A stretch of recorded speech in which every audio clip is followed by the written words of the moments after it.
ভাই আপনাকে দেখে কিন্তু কোরআনের হাফেজ মনে হয় না। কারণ আমি কোনো লেবাসে বিশ্বাস করি না, যে পোশাকে নিজেকে কমফোর্টেবল লাগে সেটাই পরি। এই দাঁড়া দাঁড়া, সবাই হাত তোলা দাঁড়া, কেউ নড়াচড়া করবি না, এখনই আমরা এই জাহাজের দখল নিব। ইয়াল্লাহ, এখন বিপদে পড়ে গেলাম। লা ইলাহা ইল্লা আনতা সুবহানাকা ইন্নী কুনতু মিনাজ জালিমিন। এই একটু নড়াচড়া করবে না, এই জাহাজটি এখন আমগো তাহলে। লা ইলাহা ইল্লা আনতা সুবহানাকা ইন্নী কুনতু মিনাজ জালিমিন। ইয়াল্লাহ, এইটা কি হইতাছে? জাহাজ এমনি দুলতেছে কেন? এই একটু নড়াচড়া করবে না, এই জাহাজটি এখন আমগো তাহলে।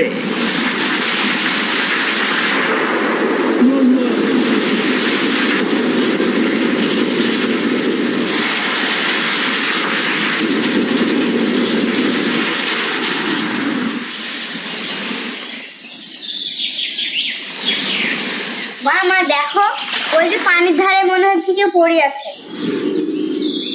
তাই তো মনে হয় কালকের ঝড়ে কোনো ক্ষয়ক্ষতি হয়েছে। চল চল গিয়ে দেখি।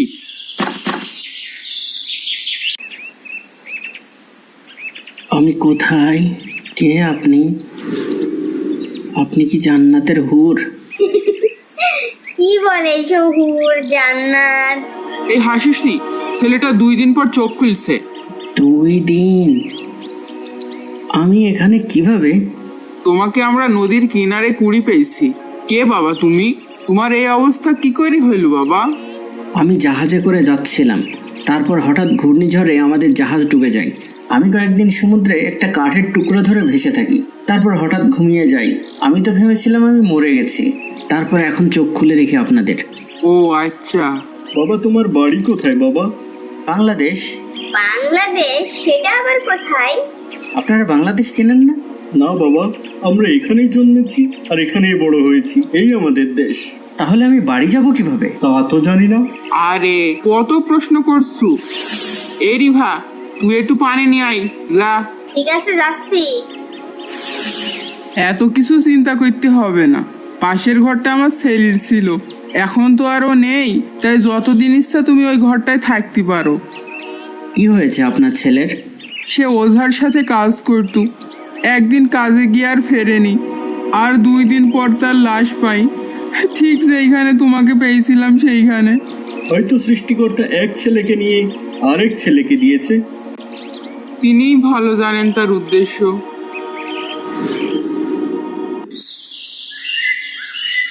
এই যে রতন চলে এসছে। এই চলো চলো, তাড়াতাড়ি কাঠ কেটে ফিরতে হবে তো। হ্যাঁ চলো। ভাইয়া তাড়াতাড়ি আসবেন, আমরা আপনার জন্য অপেক্ষা করি। হ্যাঁ হ্যাঁ, আসবে আসবে। তুমি তো বেশ ভালোই কাঠ কাটা শিখেছো। তুমি বরং আমাদের এখানে বৃথা করে থেকে যাও, অনেক সুন্দর সুন্দর মেয়ে আছে। সুন্দর মেয়ে আবার এই দ্বীপে? কেন, রিভা সুন্দর না? এখানে আবার রিভার কথা কেন আসছে? আমার তো মনে হয় ও তোমাকে পছন্দ করে। কি বলো এসব? কেন, তুমি পছন্দ করো না?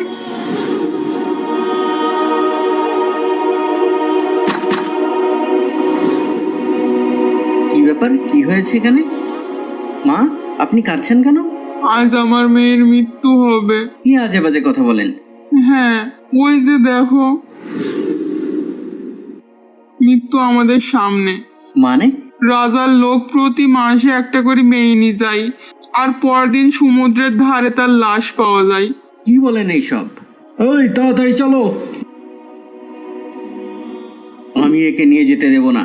নিয়ে যেতে আমাদেরও ভালো লাগে না, কিন্তু আমরা নিরুপায়। মেয়ে উৎসর্গ না করলে ওই পিশাচ আমাদের দ্বীপ ধ্বংস করে ফেলবে। কি পিশাচ পিশাচ শুরু করেছেন? পৃথিবীতে কোনো পিশাচ বলে কিছু নেই। আসল ঘটনাটা আমাকে খুলে বলেন তো। 1 বছর আগেও আমাদের দ্বীপটা ভালোই ছিল। এই ঘটনা শুরু হলো যেদিন রাজকুমারীর বয়স হলো 18। হঠাৎ রাজকুমারীকে আর খুঁজে পাওয়া যায় না, আর এদিকে পাওয়া যেতে লাগলো একটার পর একটা মেয়ের লাশ।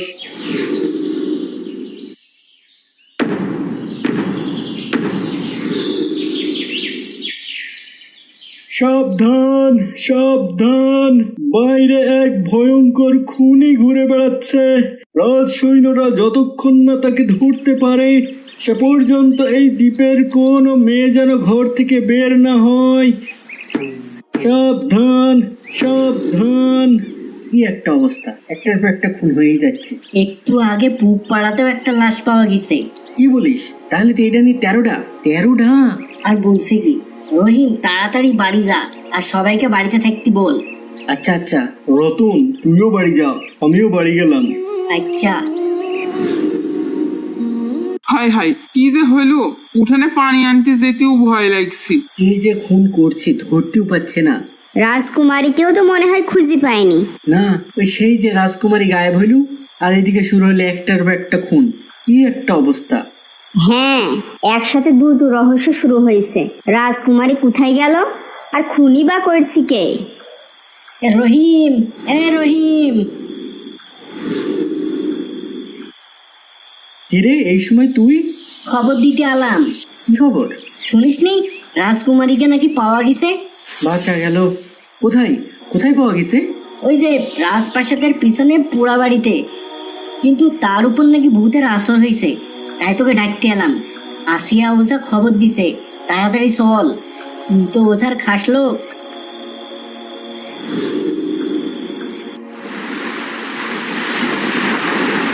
কোথায় আমার মেয়ে? কোথায় আমার মেয়ে? সাবধান মহারাজ, কেউ তার কাছে যেতে সাহস পাচ্ছে না। যেই তার কাছাকাছি যাওয়ার চেষ্টা করছে সেই অজ্ঞান হয়ে যাচ্ছে। মনে হচ্ছে তার উপর কোনো আত্মা ভর করেছে। আমি যাব আমার মেয়ের কাছে। আমার মেয়ে, আমার মেয়ে। খবরদার, কাছে আসবি না, নইলে একে মেরে ফেলবো। আগে তোর মেয়েকে মারবো, তারপর একে একে গ্রামের সবাইকে মেরে ফেলবো। মহারাজ, ওঝা চলে এসেছে। কোথায় কোথায় দুষ্টু আত্মা? এই পাগলা, তুই আমাকে তাড়াবি? হ্যাঁ, আমি তোকে তাড়াবো। ওম গ্রিম গ্রিম খুলুম লুছা ছু।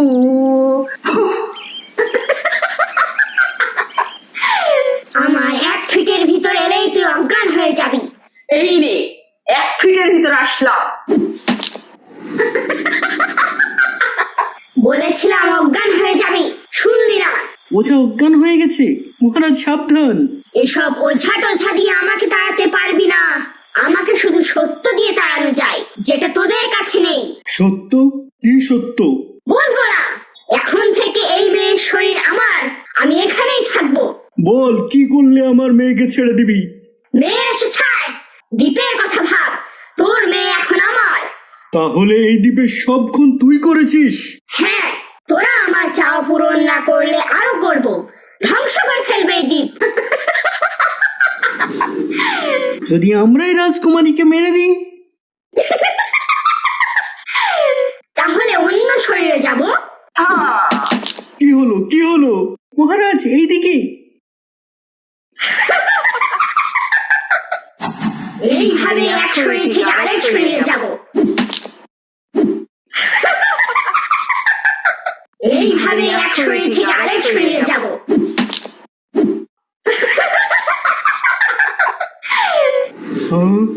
দেখেছিস? আর এমন ভাবে বের হবে যেন মরে যায়। দেখ, ও মরে গেছে।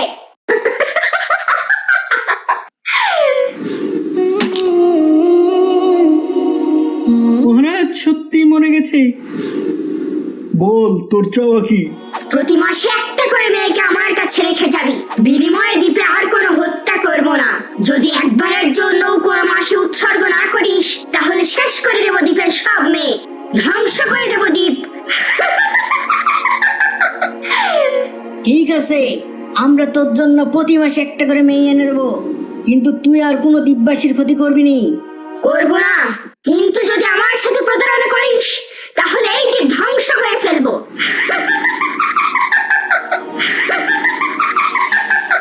তারপর থেকে প্রতি মাসে একটি করে মেয়েকে ওই মন্দিরে রেখে আসা হয়, আর সকালে তার মৃতদেহ পাওয়া যায়।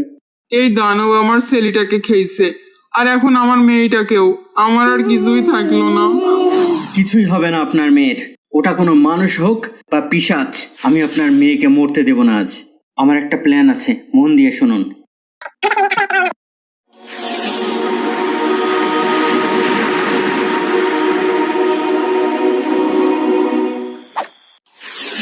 মেয়েটাকে এখানে রেখে চলে যা, ও এখন আমার জিম্মায়। ঠিক আছে রাজকুমারী, আমরা চলে যাচ্ছি।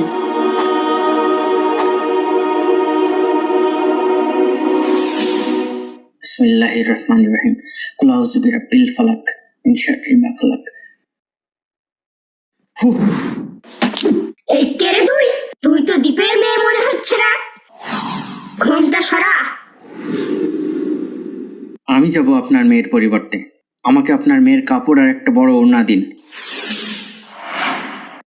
তুই একটা জিন, তাই না? কে তুই? মেয়ের পোশাক পরে আমার সামনে এসেছিস? তোর সাহস তো কম না? জানিস না আমার সাথে প্রতারণার ফল অনেক ভয়ঙ্কর?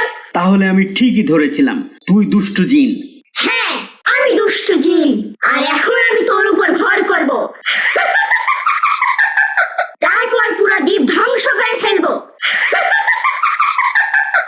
আগে বল, তুই এই মেয়ের শরীরে কেন ভর করেছিস? কারণ আমার মানুষের শরীরে থাকতে ভালো লাগে। তুই তো একজনের শরীরে আছিসই, তাহলে কেন আবার নতুন করে মেয়েদের হত্যা করিস? বলবো না, কিছুতেই বলবো না। বল, বলতেই হবে তোকে। কারণ প্রতি মাসে আমি একটা করে মেয়ের আত্মার কোরবানি করি, যেন আমি দীর্ঘ জীবন লাভ করতে পারি। আর একটা কোরবানি করতে পারলেই আমার মনোবাসনা পূর্ণ হতো। আর তুই আমার পরিকল্পনা ভেস্তে দিলি। আজকে রাজকুমারীকেই কোরবানি করতে হবে। ভালোই হয়েছে, আজ তোর শরীরেই ভর করব। পারবি না, কারণ আমি আর 10টা লোকের মতো না। আমার কাছে তোকে ধ্বংস করার মতো জিনিস আছে। কি জিনিস? আল্লাহর কালাম আছে। কোথায় কোথায় আল্লাহর কালাম? দেখা দেখা। বুকে আছে, মাথায় আছে। তোকে রাজকুমারীর শরীর থেকে বের করব, তারপর এই দ্বীপ থেকে দাঁড়াবো। বিসমিল্লাহির রহমানির রহিম কুল আউযু বিরাব্বিল ফালাক মিন শাররি মা খালাক। ফুহ, না, আমি বের হব না। না। এই দুষ্টু জিন, আশপাশে কেউ নেই যার শরীরে তুই ভর করতে পারবি। আজ তোকে এই শরীর থেকে বের হতেই হবে। বের হ। বিসমিল্লাহির রহমানির রহিম কুল আউযু বিরাব্বিন নাস মালিকিন নাস ইলাহিন নাস। ফুহ, না, আমি এত সহজে বের হব না। এইটা পরে আমাকে দূরে সরাতে পারবি, কিন্তু তাড়াতে পারবি না। এই দুষ্টু জিন, তুই জানিস না এই দুনিয়ার কোনো কিছুই আল্লাহ তাআলার মর্জি ছাড়া হয় না। আল্লাহর সম্পূর্ণ কালাম আমার বুকে। আমি জানি কোরআনের কোন আয়াতে তুই পালাবি। কোন আয়াতে? দেখ, আল্লাহু লা ইলাহা ইল্লা হুয়াল হাইয়ুল কাইয়ুম হ্যাঁ, আয়াতুল কুরসি। লা তাখুযুহু সিনাতু ওয়ালা নাউম লাহু মা ফিস সামাওয়াতি ওয়া মা ফিল আরদ মান যাল্লাযী ইয়াশফাউ ইনদাহু ইল্লা বিইজনিহি। না না, আর পাঠ করো না, আমার শরীর কেমন করছে। ইয়ালামু মা বাইনা আইদিহিম ওয়া মা খালফাহুম ওয়ালা ইউহিতুনা বিশাইয়্যিম মিন ইলমিহি ইল্লা বিমা শাআ ওয়াসি'a কুরসিয়্যুহুস সামাওয়াতি ওয়াল আরদ ওয়ালা ইয়াউদুহু হিফযুহুমা ওয়া হুয়াল আলিয়্যুল আযীম। না না, আমার শরীর কেমন করছে। আমি যাচ্ছি আমি যাচ্ছি আমি যাচ্ছি। আমি এক্ষুনি রাজকুমারীকে ছেড়ে চলে যাচ্ছি। শুধু চলেই যাবি না, আর কখনো ফিরেও আসবি না। ঠিক আছে, আর আসবো না, আর পাঠ করো না। আমি জানতাম একমাত্র আয়াতুল কুরসি যে কোনো বজ্জিন তাড়াতে পারে। আমি না হয় আসবো না, কিন্তু পরে অন্য কোনো বজ্জিরও কি এখানে আসবে না? তখন কি করবি তুই এই দ্বীপে? এই দ্বীপের সবাই অগ্নি পূজারী। ওরাই শয়তানকে ডেকে আনে। যতদিন এই দ্বীপের মানুষ মুসলমান না হবে, ততদিন কোনো না কোনো বজ্জিন এখানে আসতেই থাকবে। সে আমি দেখব, প্রয়োজনে ওদের পাহারা দিতে আমি থেকে যাব এই দ্বীপে। এখন তুই ভাগ। আল্লাহু লা ইলাহা ইল্লা হুয়াল হাইয়ুল কাইয়ুম লা তাখুযুহু সিনাতু ওয়ালা নাউম না না না না। ওয়ালা ইয়াউদুহু হিফযুহুমা ওয়া হুয়াল আলিয়্যুল আযীম। না না না। রাজকুমারী, রাজকুমারী, কথা বলুন, কথা বলুন। আপনাকে দুষ্টু জিন ভর করেছিল। দুষ্টু জিন? হ্যাঁ, আমি তাকে তাড়িয়ে দিয়েছি। সে আর আসবে না। চলুন আপনাকে রাজপ্রাসাদে দিয়ে আসি। বাবা, আমার মেয়ে, আমার মেয়ে। না জানি ছেলেটার সাথে সেখানে কি হয়েছে। হে সৃষ্টিকর্তা, তুমি তাকে সাহায্য করো। মা, আমারও খুব খারাপ লাগছে। কেউ বাড়িতে আছেন? রাজপ্রাসাদে আপনাদের ডাক পড়েছে, চলেন। হে যুবক, আমার মেয়েকে ফিরিয়ে আনার জন্য, এই জনপদকে ওই পিশাচের হাত থেকে রক্ষা করার জন্য আমরা সবাই তোমার কাছে কৃতজ্ঞ। তুমি কে বাবা? কোথা থেকে এলে তুমি? আমার নাম দুলকার নাইন। জাহাজ ভেঙে আমি এই দ্বীপে এসে পড়েছি, আর এখন আমি সেই মৃত ওঝার বাড়িতে থাকি। তুমি এত বড় বিপদের সামনে কিভাবে একা দাঁড়ালে? তোমার ভয় করলো না? আমি তো একা ছিলাম না, আমার সাথে আমার আল্লাহ ছিলেন। মুসলমান মাত্র আল্লাহ ছাড়া আর কাউকে ভয় পায় না, আর ওটা তো ছিল একটা দুষ্ট জিন। তুমি কি নিশ্চিত ওই দুষ্ট জিন আর আসবে না? আসতে পারে। তাহলে আপনারা মূর্তি পূজা বন্ধ করে ইসলাম গ্রহণ করুন, তাহলে আমি আপনাদের দোয়া শিখিয়ে দেব। যে কোনো বিপদে আপদে আপনারা দোয়া পাঠ করবেন, তাহলে আপনাদের উপরেও আসবে আল্লাহর সাহায্য। আর কোনো জিন কখনো আপনাদের কোনো ক্ষতি করতে পারবে না, কারণ জিন শুধুমাত্র আল্লাহর কালামকেই ভয় পায়, কোনো ওঝা বা সামানকে নয়। তুমি সামনের মাসেও কি একা ওই স্থানে যেতে পারবা? অবশ্যই আল্লাহর হুকুমে আমি একা যেতে পারবো। যদি তুমি পারো তাহলে আমরা সবাই আল্লাহর শক্তির সামনে মাথা নত করব এবং ইসলাম গ্রহণ করব।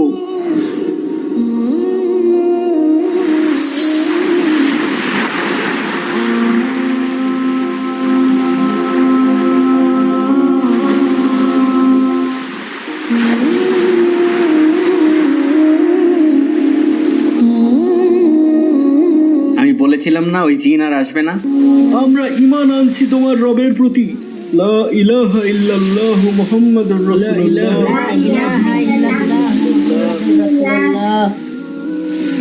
মহারাজ, তাহলে আমাকে যাওয়ার অনুমতি দিন। বাবা,